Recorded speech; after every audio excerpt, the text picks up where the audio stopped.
asalaamaaleykum rahmatullah mbokki internet yi ñu ngi nuyu ñëpp di ziar ñëpp di bal ñëpp àq di leen baal àq di ñaanal ñëpp jàmm di ko sàkku si ñoom di ñaanal ñi nga xam ne ñu tëdd si lalu hôpital yi yal nañu ko suñu borom di jële ñi nga xam ne ñu ngi ci prison yi yal nañu ko suñu borom di jële si barke Alxuraan tamit barke Seydina Muhammad sallallahu alayhi wa sallam tey dañuy doxantu naan su ñëw seet si ki nga xam ni mooy monsieur Omar Mbodj kenn dootu ko présenté nekkoon directeur campagne Pape Madiop Diop si local yi fii si Grand Yoff ñu ngi lay félicité bu baax ñu bàyyi la tam nga félicité waa Grand Yoff ñu ngi lay nuyu di la ziar di la jox sa wàccuwaay. waaw asalaamaaleykum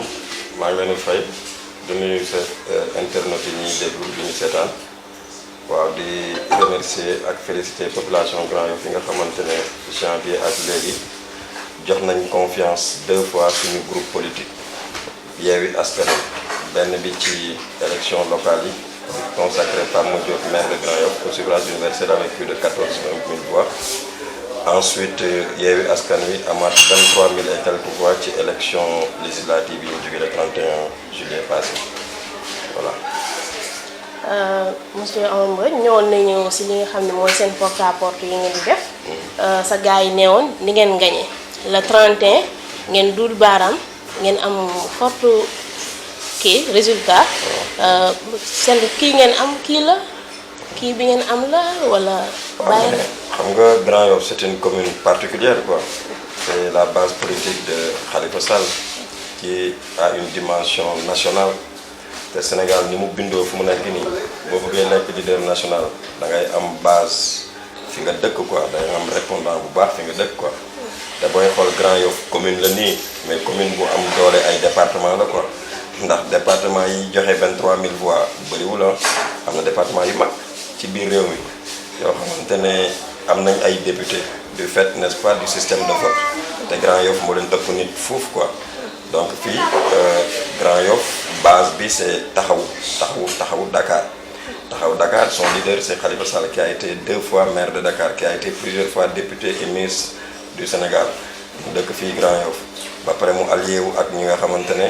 quand même am nañu répondant surtout Pastef bu Ousmane Sonko qui nga xamante ne moom actuellement il est très bien positionné ci jeunesse bi mu ànd ak kilifa bu mel ni Moustapha Sy ak waa PUR te xam nga Grand Yoff ni mu bindoo waa PUR am nañ fi doole trop quoi te booy xoolit Grand Yoff ñu bëri dañuy def politique fii mais du point de vue sociologie xamuñu sax Grand Yoff ni mu bindoo Grand Yoff dafa am ñaari parti léegi benn parti traditionnel booy xool fii cité la HLM Padois fii mu dëkk mais mun nañ ko boole ci parti ci quartier traditionnel bi ndax ñun ñu ngi fi dëkk depuis 1972 ok c'est 50 ans aujourd'hui quoi. boo jëlee HLM Padois quartier bi ci topp mu ngi tudd Santhiaba tout juste nii quoi. nga def tuuti nii rek ba yow dem côté mosquée bi nga am Missirah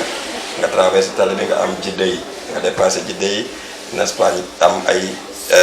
Daaru Rahman fii am quartier Léona am xar yàlla ak ay quartier yu bëri ay Bagdad ay Makka ak yooyu daa ñu bëri dañuy def politique te ni ma ko waxee nii ñoom maîtriser wuñu ko noonu.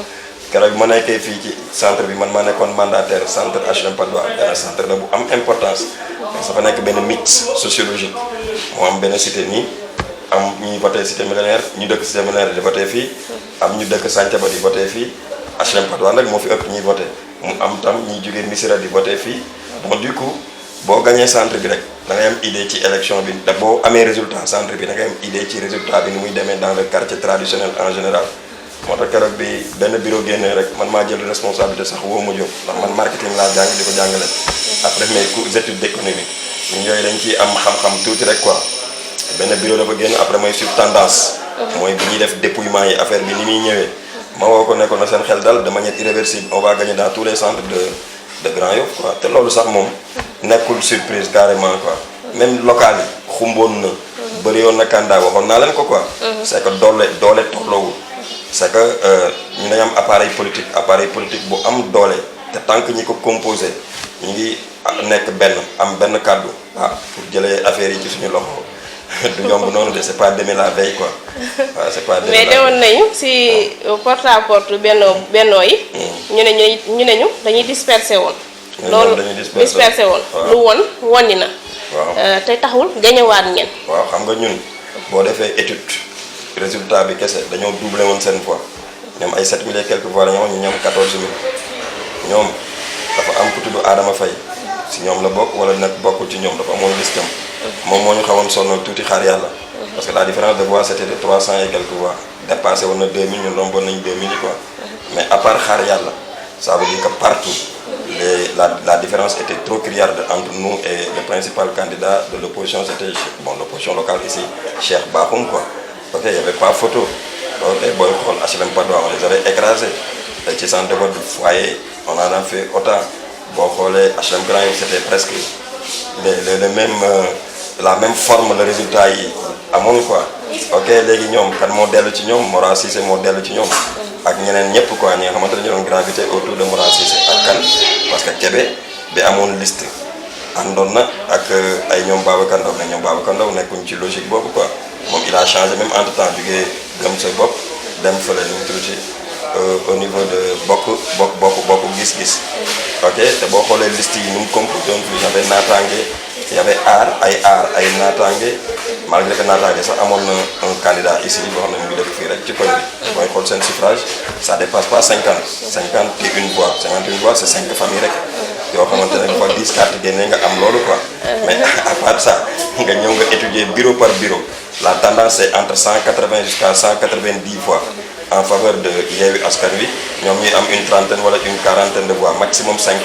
ça veut dire que ici il y a un ancrage très fort de la coalition Yewwi Askan Wi renforcé par Wallu parce que nous Wallu est venu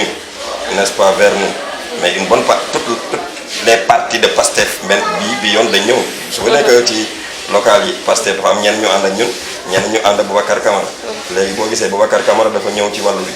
Pastef ñëwaat ci Yewwi bi fii carrément du point de vue local ok ak les populations parce que nit ñi du parti kese ñooy voté mais l'opinion publique boo étudier résultats yi dans tout Dakar tu te rends compte que c'est une même logique mathématique quoi c'est une même logique mathématique c'est les mêmes différences lañu observé fii moom lañu observé Plateau moom lañu observé Yoff moom lañu espéré même Cambérène ça a été une surprise quoi Parcelles Assainies c'était la même chose ça veut dire que c'est 19-0 quoi dans toute la ville de Dakar kooku jàngat la quoi élection bi mën nga ko jàngat ci niveau yu bëri du point de vue sociologique nga jël les foyers religieux tu as même qui était semblé être n'est-ce pas la chasse gardée du régime depuis Macky Sall parce que Macky Sall a été élu un 25 mars 2012 coïncident avec l'anniversaire de notre marabout Serigne Babacar Sy c'était un fort symbole quoi et du coup il avait la faveur presque du vote de Tivaouane depuis le début à encadrer Macky Sall avec le Khalif ak waaw yu bëri quoi mais booy xool ils avaient gagné la commune mais ils ont perdu la commune ils avaient gagné le département ils ont perdu le département de Tivaouane ok nga remonté à Thiès ils ont perdu il y a un foyer religieux là-bas ak jigéen yi ak yooyu nga ñëw n'est-ce pas du côté de Yoff Layène ils perdent là-bas nga ñëw fii église catholique bi fii la gën a ancré wu dans Dakar ok ça veut dire que là encore ils ont perdu Dakar partout où n'est-ce pas il y a une logique boo xamante ne sociologique ils ont perdu mooy le Sénégal authentique n'est-ce pas ils ont perdu les 4 communes n'est-ce pas initial su ñu déggee sa wax kon cela veut dire maîtriser ngeen Grand Yoff te yéen a ko téye seen loxo loolu xam nga Grand Yoff traditionnellement ñaari parti ñoo fi am man à l'origine je suis PDS à l'origine man j'ai une carte PDS à l'origine j'ai été militant du PDS depuis le collège CS Grand Yoff dans les années 80 ok j'ai progressé dans le PDS ba keroog Wade di nekk au pouvoir quand même il a perdu le pouvoir c'est moi seul qui faisais les débats je représentais PDS dans tous les plateaux ici par exemple chaque 31 décembre man lañ daan invité ma jàkkaarloog un élément de Macky Sall qui l'a rencontré ñoom Cheikh Bakhoum ci débat qui l'a rencontré ñoom le Vieux Ba ñoom Cheikh Ndiaye j'ai rencontré chaque année rek ñu indil ma ku bees ma def débat ak moom mais taxaw Dakar il y a beaucoup d'éléments du PDS qui ont accepté de travailler avec Khalifa Sall ci la bokk quand je discutais avec mon fils il me disait en 2014 ne quitte pas ton parti mais man maa amatul orientation di def politique ci parti traditionnel yi di sonn di ut ay militants di man am temps boobu quoi parce que dama nekk ci yeneen mbir quoi. jóge nañu waaw ci léegi ñaari parti yi nga xam ne traditionnellement ñoo fi ancré woon c'était le PS et le PDS et une bonne partie des responsables du PDS ne sont plus à Grand Yoff bon quand même il y a l'émergence d'un jeune Abo Thiam qui n'est-ce pas est devenu quand même député du Sénégal à la faveur de cette intercoalition Wallu Yewwi et nous sommes très contents de ça parce que ñun ak yaayam ñoo doon def politique ci PDS ñun ñoo ko yar suñu xale la waaw suñu lépp la quoi du coup yàlla mooy jël lu ko neex mu def ko ci ku ko neex booy xool ñi ëpp doole fii nekku ñoon ci liste bi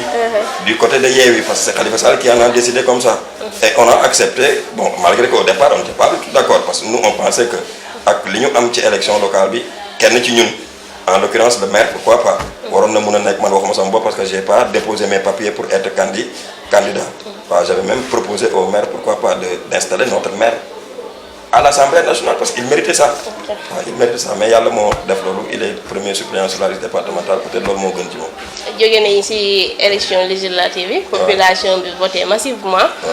Yewwi Wallu ban jàngat nga am ci loolu waaw xam nga dafa am lecture yu bëri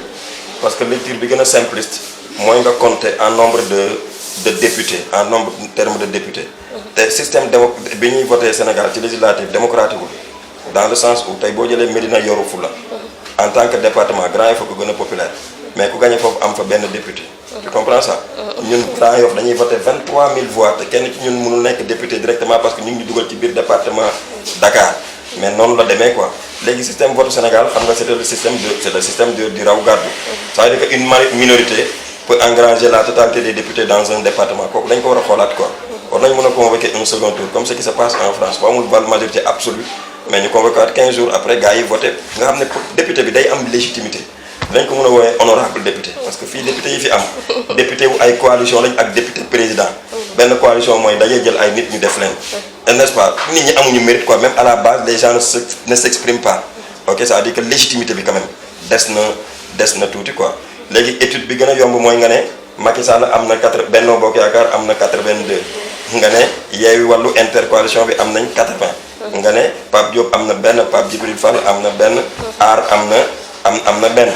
léegi man li ma gën a intéressé man c'est les suffrages obtenus par les différentes coalitions loolu dafa joxe benn signal ça veut dire que depuis 2012 Macky a créé les conditions d'être toujours majoritaire malgré que même les législatives yi passé il était au-dessous de 50%, il avait 49%, mais malgré cela il avait 75% de la représentation au niveau de l'Assemblée nationale loolu moo lay wane suñu système bi ñuy nommé député yi baaxul carrément loolu dañ ko war a réformer dañ ko war a changer carrément quoi léegi tey jii il a quitté 49% pour être au niveau de 44 et quelques 45%. Regardez, mais entre 2012 et léegi il a quitté 65% sa coalition pour être à un niveau de 45%. Ils ont perdu 20 points en 10 ans. Toutes choses étant égales par ailleurs. Du point de vue d'un calcul d'extrapolation, si nous continuons, 16 mois, ça veut dire que dina am luy rousse. C'est le fait de l'usure du pouvoir quoi. Dafa mel ni li ñuy wax marketing rek produit day juddu lancement muy màgg croissance day atteindre maturité foofu la yeggoon 2019 mais maturité après dañuy constater phase de saturation am na ñu àndoon ak yow sax dañ commencé di la kii critiquer am na ñu la daan tàccu léegi dañ lay yuuxoo loolu moo lay war ne yow de manière irréversible comme rek pesanteur boo sànnee ci kaw vocation bi mooy day wàcc quoi kooku sëriñ du ci mun dara tani du ci mun dara pettaaw ak xaatim du ci mun dara parce que tabaaraka lazi bi yadihil mulk wa huwa ala kulli shay'in qadir léegi nag bu fekkee ñi la daan tàccu ñooy commencé di la ngañi yow xam nga ne tàggatoo moo la dese quoi et puis nañu waxante dëgg quoi sénégalais yi voté Yewwi ak Wallu voté wuñu pour ay député dañoo voté pour une dynamique irréversible de changement quoi dans ce pays quoi parce que 2 mandats ça suffit à la tête d'un pays boo créé benn flou artistique nii oui nii non te nga taxawoon yow dans une société olof comme ñun sénégalaise musulmane nit ñi ñu tradition orale la woon nit ñi oralité dafa am doole fii mooy le respect de la parole donnée soo waxee li nga waxee da nga ko war a jëfee carrément moom moo taxawoon mu ngañ ñi wàdd de toutes les façons boo yi ñëwee vaar itam da nga koy gis moom moo taxaw encore en tant que législateur mu interpréter constitution bi léegi pourquoi entre parole bi njëkk bi ak bi mujjee bi muy am ay différence quoi ça veut dire que tu ne respectes plus la parole te dans cette société les gens n'acceptent pas ça dal na wàdd te jàpp naa ne sénégalais yi lu ñu deful wàdd ñu ko defal keneen de ndax wàdd ci âge am wàdd ci fi mu tolloon ci réew mi wàdd ak li mu fi liggéey ndëgam moom la sénégalais yi def li ñu ko def 2012 Macky waroon na recevoir jàngat bu baax comprendre définitivement la leçon de l'histoire quoi Sénégal dafa tendre de manière irréversible vers la voie de la démocratisation te booy xool entre 2012 ak léegi nga comparé ko avant 2012 ñun suñu génération depuis lycée depuis collège dañu xeex pour Sénégal am système démocratique mais Abdou Diouf bi mu fi nekkee ku bëgg a nekk candidat da ngay nekk candidat li mu njëkk wax sax mooy jàkk jaa ngi nii ku bëgg a nodd na nga nodd mu nekk multipartisme intégral. Macky, tu compares son discours au discours de Diouf, tu te rends compte qu'on recule quoi. Il dit quoi? Je vais réduire l'opposition à sa plus simple expression. Moi daal danaa liggéey ba opposition bi du tekki dara pour moom nag pour opposition ba ñu tekki dara da ngay xool ñi tekki ci opposition bi nga jël leen mais ça veut dire qu'il n'a rien compris de la politique et du comportement électoral des Sénégalais. Idriss Seck ku ko mënoon gagné Thiès bi nga ko jëlee nga def sa calcul linéaire arithmétique nga ne comme moom amoon na nangam man li ma am bu ñu ko boolee man am naa 80%. léegi nga jël ko jox ko lan HCCT du HCCT conseil économique social nga ko jox ak environnemental ak budget ak fonds politique am ak yooyu ok nga ne léegi Tanor moo fi nekkoon parti socialiste naa ko jox HCCT bu ko defee ñoom dinañ am moyen téye seen militants yi nga jël Moustapha Niasse AFP nga jox ko lan assemblée nationale ñuy wax lan gagner ensemble gouverner ensemble non gagner ensemble et partager le gâteau ensemble mu ne comme tong-tongu tam xarit quoi léegi ku yor xam nga kuy lekk du wax ñoom ñëpp nag ñuy lekk noppi quoi entre temps seen parti yi ñoom di néew mooy parti yi constitué wu Benno Bokk Yaakaar entre temps Macky moom di néew yi rek mooy APR mais APR du appareil bu am doole sociologiquement koñ boo ñëwee Dakar amul benn koñ boo xamante ne di nga gis responsable APR mu nekk kilifa bu gars yi jox cër wala ñu respecté ko ñi ànd ak Macky mooy ñi ngelaw bi rek yóbbaale woon président bu bees danañ dem ci parti am dinañ am dara. xam nga suñu compagnie gi bu ñu demoon ci APR tey dañuy nekk leneen dañuy am dara mais ñu dañu am conviction politique moo tax ñu toog di xaar usure du pouvoir bi xeewi bi ñun ñu ñëw remplacer leen te incha allah loolu la dafa mel ni daal yàlla. mais est-ce que yaakaaroon ni Macky dina sampaat. waaw xam nga defaat troisième mandat moom mënul def troisième mandat. moom mënul def troisième mandat ndax constitution bi moom moo tëj loolu bunt yooyu. xam nga dafa am amalgame bu am fii ci réew mi du point de vue du troisième mandat dañuy def confusion entre durée mandat bi mooy damay def 7 ans boobu constitution bi noonu la bindee woon ak 5 ans léegi man c'est un raisonnement mathématique simple un mandat de 7 ans égale un mandat de 5 ans c'est un mandat 1 plus 1 égale 2 léegi ñiy wax ne Mansour Faye par exemple que Macky mu ngi ci premier mandat am ñooñu dañu bëgg a convoquer li ñuy wax xale yi première année droit ak sciences économiques ñi def foofu yëpp dañ koy def ak ñi def fii école privée yi droit introduction à l'étude du droit dañuy jàng loolu mooy le conflit du droit dans le temps pour convoquer l'effet rétroactif de la loi constitutionnelle en l'occurrence loolu amul ñun amuñu constitution bu bees 2016 dañoo am réforme constitutionnelle bu concerné 15 points mais essence bi esprit wu constitution Ablaye Wade bi mooy continuer ba léegi mooy le mandat à limite est limité à 2 on peut pas interpréter cette situation de Macky comme li ñu interprété woon situation Ablaye Wade bokkul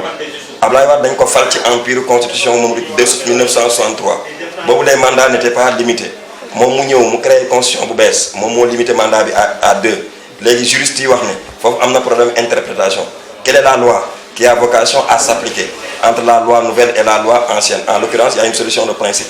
la loi nouvelle n'a d'effet que pour l'avenir la loi constitutionnelle n'est pas rétroactive même malgré loolu am na ñuy wax ne y a l'effet de l'application immédiate de la loi constitutionnelle looloo tax ñu bëri ne Wade mënul woon présenté wu Barthélémy Dias fan yii passé interprété na ne ñoom dañ doon déconné nii rek mais ñoo gën a xam ne Wade amoon na droit présenté wu mais loolu passé na mais bii en plus que ñu vérifier loolu dañu wax nul mooy kenn mënul def ñaari mandat yu toppante nul ne peut faire plus de 2 mandats consécutifs léegi ñoom dañu def abstraction ci loolu ci phrase boobu ñu wax ne léegi Macky Sall est à son premier mandat de 5 ans looloo tax sax conseil constitutionnel defoon avis pour nga xam ne mënul wàññi mandat am de 7 mu def ko 5 ça n'a rien à voir avis boobu conseil constitutionnel joxe woon que moom mënul wàññi mandat bi kooku c'est normal ça entre dans l'effet non rétroactif de la loi constitutionnelle ça n'a rien à voir avec la limitation des mandats à 2 avec l'article 27 bi nga xam ne définitivement mooy clore le débat et encore on peut pas être plus royaliste que le roi Macky bi ci boppam moom moo wax ne man maa defar lu constitution bi article bi man maa leen wax ne julli bi ñaari ràkk bu njëkk bi juróom-ñaari kàbbar la beneen bi juróomi kàbbar la léegi man su ma defee bu ngeen ma mayaatee deuxième mandat bi man damay pare il va falloir partir damay dem te boo liiree livre boobu mu bind tam bind na ko fa c'est-à-dire que xam nga rek buur aayul ay dagama ay. et puis li grave mooy ñi nga xam ne ñoo àndoon ak Ablaye Wade doon ko wax mën nga def ñëw ànd ak Macky tey naan ko mën nga def mais très souvent vous savez l'histoire bégaie les mêmes causes produisent les mêmes effets keroog maa ngi doon def ironie mooy biñ ko duma yi metti yi maa ngi leen on lui donne la permission de venir se présenter pour un 3e mandat c'est-à-dire que même bu forcé barrière boobu ba dem ba ñëpp dina ñëw jàkkaarloo ak sénégalais yi wot bi ñuy wote nii du pour ay député de dañ ko wote pour changer de système de méthode et d'homme c'est très simple parce que tey jii xool lan la ñu waxul diaboliser nañ waa Yewwi Askan Wi diaboliser nañ surtout Ousmane Sonko les gens disent que bëggul jàmm dafa bëgg ji nga loolu noonu ñi àndoon ak Ablaye Wade xam nañ ne yow Ablaye Wade daan nañ ko wax loolu que bëggul jàmm bu fi ñëwee guerre mooy am c'est-à-dire que loolu marketing la communication de peur ngay jël orienté ko ci gars yi pour nit ñi am image bu négative ci moom quoi mais yooyu du jàll. opposition baa ngi jubilé. cohabitation. benn député. opposition di Pape Diop. ñoo fekk ji ki nga xam ni mooy parti pouvoir. ban jàngat nga am ci loolu. waaw xam man Pape Diop suma grand la quoi suma xarit la def naa sax benn live Facebook di ko xaw a clash tuuti quoi parce que xam nga politique dafa war a am cohérence quoi ndax moom fi mu jaar PDS moo ko fa jaarale.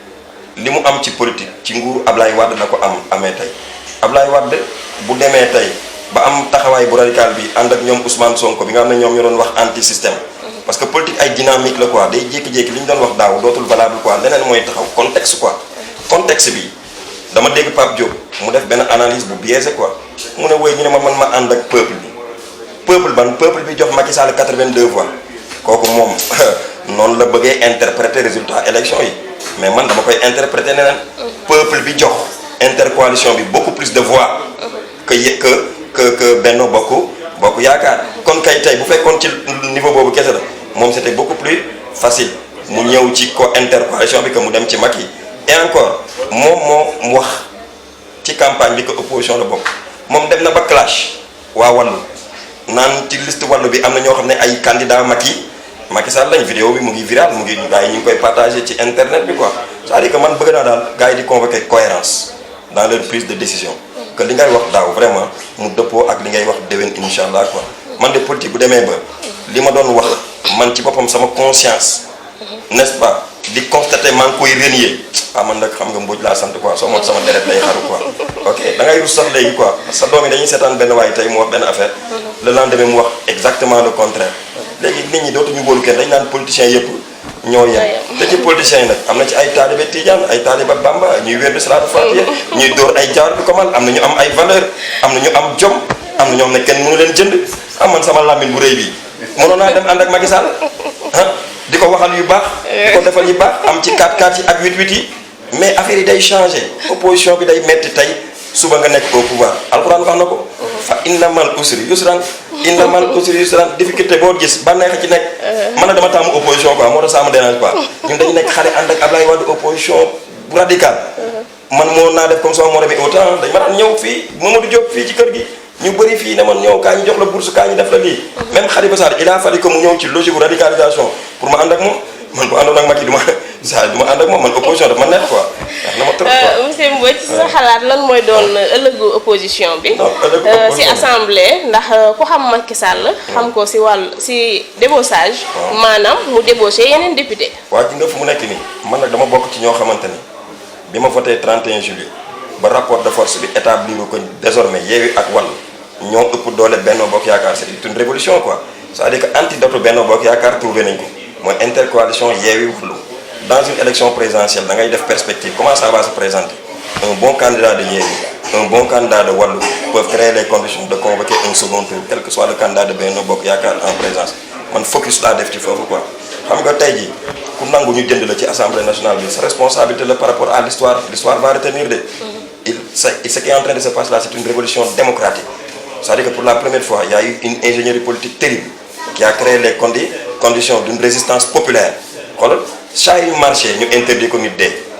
Sonko dafa wax yu am solo ci biir campagne bi mu wax ko jeunes yi te ba jàpp naa dégg nañ ko yéen ñi nga xamante ne saa yu ñu wootee marché ngeen ñëw te buy dee de am yéen ñay dee léegi am ngeen moyen pour ngeen jox ñu carte yi nga xam ne kenn du dee bu ñu demee assemblée on change les règles du jeu après léegi démocratie bi ancré wu ku ci nekk am jàmm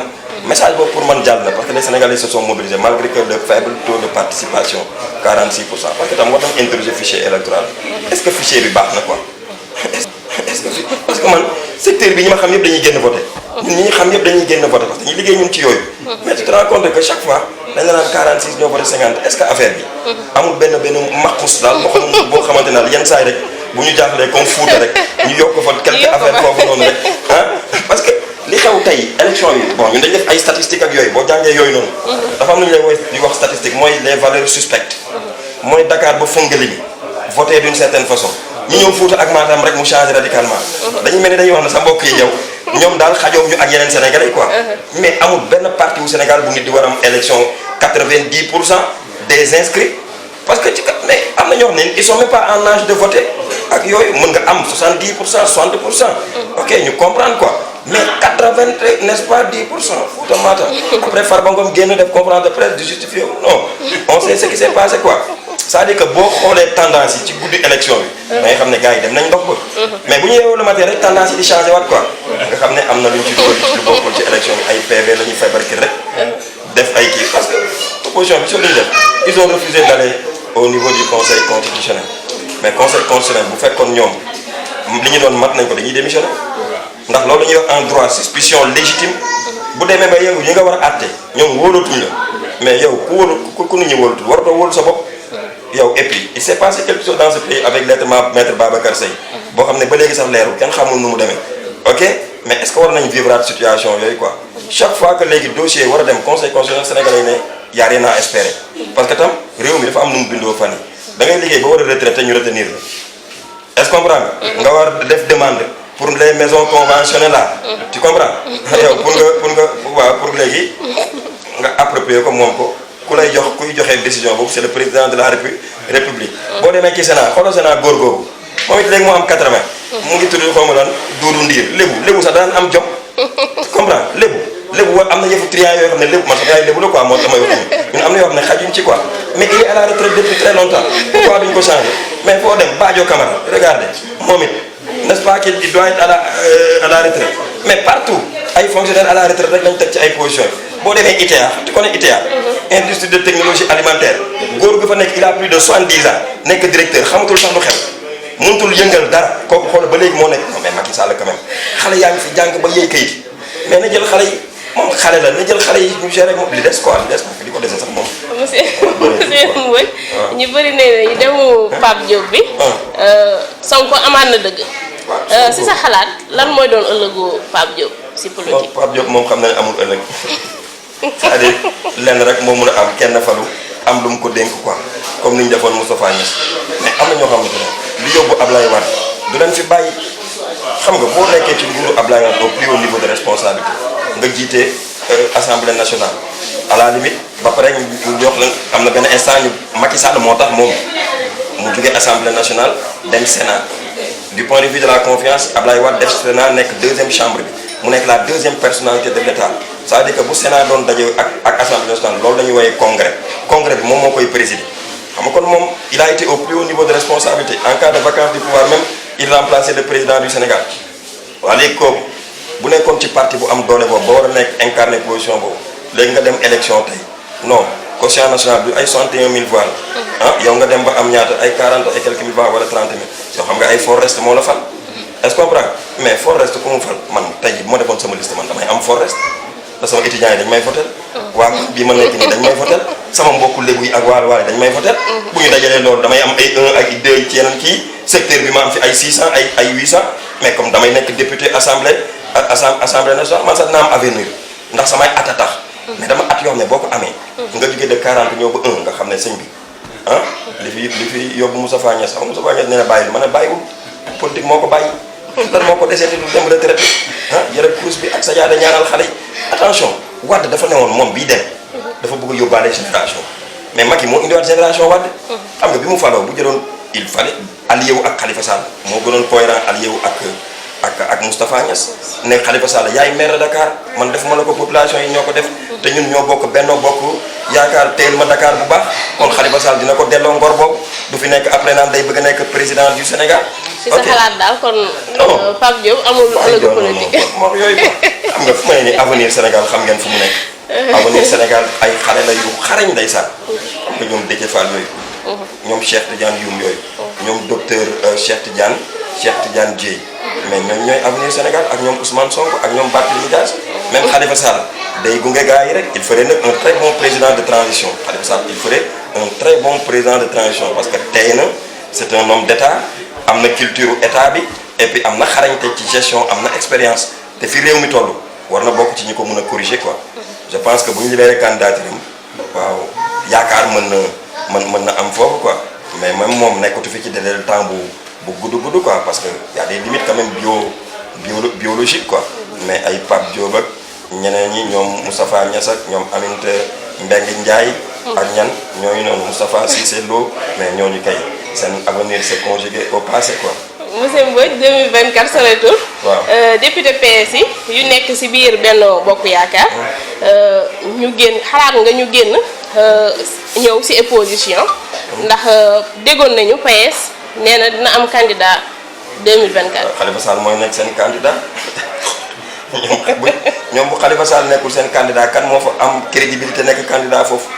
xanaa du Wilane de bii di yuuxu rek xanaa du Aminata Mbengue Ndiaye bi nga xamante ne tànk yi fonctionné tout normal ñoom Khalifa Sall la leen yàlla boole ñoom ñoo bokkoon lépp bokk seen Senghor bokk seen idéologie ñoom sax ñoo ma gën a jege Abdoulaye Khalifa Sall ñoom kay Khalifa Sall moo war a nekk seen candidat peut-être loolu mais actuellement du ñu bouger actuellement du ñu def dara dañuy nekk rek ci biir Benno Bokk Yaakaar parce que dañ nekk ci calcul politique xam nga am na ñoo xam ne politique tuñu fu ñu wéeru rek di am tàngal foofu la ñuy dem quoi xam nga et puis c'est et puis quel PS la ñu jël tànn nañ leen bu baax parce que même ci biir PS dafa am parti boo xam ne Macky moo ko contrôlé directement ak parti boo xamante ñu ngi rebellé wu tuuti quoi mais jom ji des na quoi parce que quand même parti bu day nii parti socialiste nekkoon parti Senghor ok parti boobu warul nekk rek di bootu ci ginnaaw n'est-ce pas un produit en fin de cycle quoi qui s'appelle Benno Bokk Yaakaar ñoom kay dañoo amoon intérêt bu ñu dajee kay ñoom Barthélémy Dias fële ca assemblée nationale ne leen ñoo bokk lépp ñoo bokk idéal ñoo bokk idéologie ñoo bokk conviction nañ ko waxtaanee te préparer ëllëg parce que ëllëg yàggatul de te mu ngi ñëw de lii raam ci ñag bi la jëm de am na loo xam ne jarul jàng jarul am xam-xam yàlla buy décider dafa am nu ay manifestation kon te manifestation yi dafa feeñ trop quoi xam nga keroog bu tawoon ñu bëri duñu voté mais dafa jékki-jékki ci fajar bi ni pëy ñi fa day taw rek mu arrêté boobu yàlla mu ngi nam def benn décision quoi parce que Dakar fii bu tawoon mu am inondation xam nga ñu luñ fi am 191 000 voix duñ ko am quoi xam nga man daal gars yi demoon nañ Tivaouane buñu demee Tivaouane Ndiol Fouta recevoir leen mooy leen waaye yéen seen tur bi peese ngeen ko bu dul Ndiol Fouta daal am na benn sëriñ foofu mooy leen yéen xam ngeen bu baax li ngeen def seen tur bi kan moo initié tur boobu gars yi reetaan nii rek kii man bu ma gisee Yewwi Askan Wi ma gis symbole yi ma gis couleur yi dama bind sama page bi ma ne leen lii dina fi créer lu kenn xamul est-ce que comprendre xam nga fas bi sax dafa bettoon nit ñi rek ñëw mais bii dafa annoncé wu te bulletin bi macha allah dafa rafet nag weex tàll am veeru l'islam bi ak aigle boobu nga xamante ne chaîne bi dañ ko war a dagg rek waaw booy bu ñu ko daggee rek mooy démocratie sax na ci réew mi day naat quoi. monsieur Mbodj noo gisee leadership Ousmane Sonko ñu bëri nee nañu mooy chef de l'opposition. xam nga man loolu du candidat mais battre na campagne. waaw fu mu dem mbooloo topp ko. waaw yàlla mooy def loolu yàlla mooy def jamono bu nekk dina créer koo xamante ne day jaaxal nit ñi. xam nga tey bu ñu doon signé ku war a nekk président entre moom ak Khalifa Sall mooy signé Khalifa Sall. mais man war a wax baaxu nit. wàññiwul dara ci suma mbaax quoi. c'est-à-dire que nga bëgg ko nga bañ ko mais am na dogal bu dem ci Ousmane Sonko quoi. man waxuma ne mooy nekk 5e président mais yàlla daal mu ngi koy feeñal quoi ndax da ngay xool parcours am quoi te doole ji mu am yëpp Macky Sall moo ko jox ndax bu ko bàyyoon mu nekk inspecteur impôt et domaine fële ci syndicat bi am parti politique am ak yooyu di wax ak ay nitam n'est-ce pas. kon tey jii doole ji du ko am kon du xalaat sax dem assemblée nationale ba ñu koy jox député assemblée nationale nag xam nga boo fa duggee. mais da ngay am notoriété da ngay wax Sénégal yëpp dina déglu te Ousmane Sonko dafa profiter ci moment boobu pour positionner wu quoi di wax rek ci ay dossiers ci ay pétrole ci ay gaz te comme inspecteur impôt et domaine la il est réseauté yenn dossiers yi da koy xam bu dee ci fiscalité quand il attaque Amadou Ba da ngay xam ne kii li muy wax xam na ko est-ce que comprend nga yàlla daal moo xam li muy def mais comme ñun ñu ngi Yewwi Ousmane Sonko mu ngi nekk Yewwi man daal bu doon sama sago ñu nekk Yewwi yëpp dañuy am doole pour président bi génn ci Yewwi quoi man du ma déranger de man daal bu nekkee Khalifa Sall moo ma gënal mais bu nekkee tam Ousmane Sonko soofu ma de véritablement waaye véritablement quoi. si wàllu inondation dañuy ñëw. ñu gis ni Grand Yoff bu wisee rek taana. te nga nekk adjoint au maire. waaye inondation du compétence maire. ndax maire mi ngi def ay jéego. pour mu mën a soulager population bi. waaw inondation yi dafa yàgg ci Grand Yoff mais booy xool année yële passé tane woon na ndax li ñu vivre nii vivre ñu koon daaw ok parce que ce qui s'est passé entre temps mooy Grand Yoff yëpp gas nañ ko kàmb muy woy BRT te BRT bi dafa laal ci yoonu ay canalisation yu ñu fàtt te entre temps amul solution n'est-ce pas de rechange ndax boo gisee fan yi buy taw ndox liy jóge ci ay Liberté 6 ak ay CPI yëpp ni muy transité ba dugg fii Grand Yoff tu te rends compte que quand même projet BRT yi am nañ impact te loolu ñoom seen service yi bi ñu ñëwee fii ak suñu service technique yi ci commune waxtaane woon nañu quand même loolu quoi te man li ma daan gis ñu koy def ba ci suñu koñ bi nii wàllu curage beeg yooyu ci suñu koñ bi fii daan nañ dugg ba ci ruq-ruqaan yi mais bi yoon peut-être ci artère yu mag yi rek lañu jaar quoi mais dans tous les cas même bu nekkul compétence transférée man bokk naa ci ñiy wax ne bu ñu nekk ñun ci logique bu facilité boobu quoi ndax population yi ñun lañu xam te ñoom bu ñu sonnee ñun la ñuy gis quoi ça veut dire que ñun la commune nous sommes un démembrement quand même de l'État quoi même bu ñu mënul jël investissement def ko pour affaire bi ñu dépassé ko war nañ mën a créer condition du point de vue de la réflexion ndax suñu budget am na ay rubriques yoo xam ne ay participation ak yooyu war nañ mën a n'est-ce pas def ay études ndax am na même un plan de contingence quand même boo xamante ne le document est disponible boobu tamit jéego yu bëri gars yi def nañ ko du point de vue de la réflexion léegi ñun lu ñu tëddee war nañ mën dem ci ministère bi nga xam ne moom lañ ko dénk directement ñu waxtaan ak moom mais tu te rends compte que ñun peut-être dañ nekk commune opposition ba li nga xamante ne dafa war a ñëw ci ñun carrément du ñëw ci ñun quoi ok te pour man sabotage bi du Grand Yoff kese gars yi dañu saboté Dakar yëpp quoi xam nga côté yooyu nga jóge mooy côté Arafat bi gisoo ne pendant toute l'année dafa am ay ndoxu fos yuy wala yi foofu mais loolu quand même ONAS responsabilité ONAS la li gën a faillir ci mandat Macky Sall yi mooy le secteur de l'assainissement quoi te li ñu jaaxal mooy ay milliards lañ ci consacré mais milliards yooyu kay moo amul benn impact ñun vous vous souvenez bi nga xamante ne Macky Sall soog na toog ci nguur bi Abdou Mbaye même nekkoon premier ministre amoon na benn inondation bu amoon fii moom il s'était déplacé même pour ñëw fii ci kii bi ak ñoom Abdou Mbaye délégation bu am solo après jour romb nañ fii nii sax quoi ok mais ñun dañ jàppoon ne comme ñoom diagnostiqué nañ problème bi que dans 10 ans on aurait dépassé ça parce que Wade bi mu ñëwee fekk na fi situation mais li jamonoom laajoon defoon na ko mooy la continuité de l'État Badaya bi nga xam ne ñoom Khalifa Sall ak yooyu ñoo engagé woon benn ay projet pour Grand Yoff Wade moo ko tombé après mu yeggali ko en temps même y avait une société mauritanienne moo gagné woon marché bi par rapport ak branchement à l'égout moo tax quartier yu bëri léegi Grand Yoff am nañ branchement à l'égout quoi mais mënoo def branchement à l'égout foo xamante ne suuf kese moo fi nekk quoi et puis dafa am ay zone yoo xam ne ay bas-fonds la ok léegi bu fekkee amul système d'assainissement bu mucc ayib mais chaque fois bu tawee problème day am te boo xoolee bassin bi fu mu nekk ak kër yi mu dendeel directement kër yooyu dafa nekk obstacle par rapport ak progression ndox yi vers la zone de captage nga dem zone de captage tam foofu xam nga infrastructure bi nit ñi dañ ko war a xoolaat parce que ndox bi muy accueillir dafa bëri et puis zone boobu tam à l'origine du nekkul woon zone boo xamante ne war nañ accepter quand même waaw ñu def fa ay lotissement parce que réceptacle la woon pour ndox yeeg yooyu quoi ñun bi ñu nekk xale zone lañ ko doon wooyee am na ñoo ne sax dañ dafa daan bay ci fii ay gerte ak yooyu yëpp quoi waaw man sax bokk naa ci xale yoo xam ne fas yi dàq nañ ma ba tàyyi quoi parce que ñun ñoo doon dem bàyyi xaaju guddi ji dugg sa tool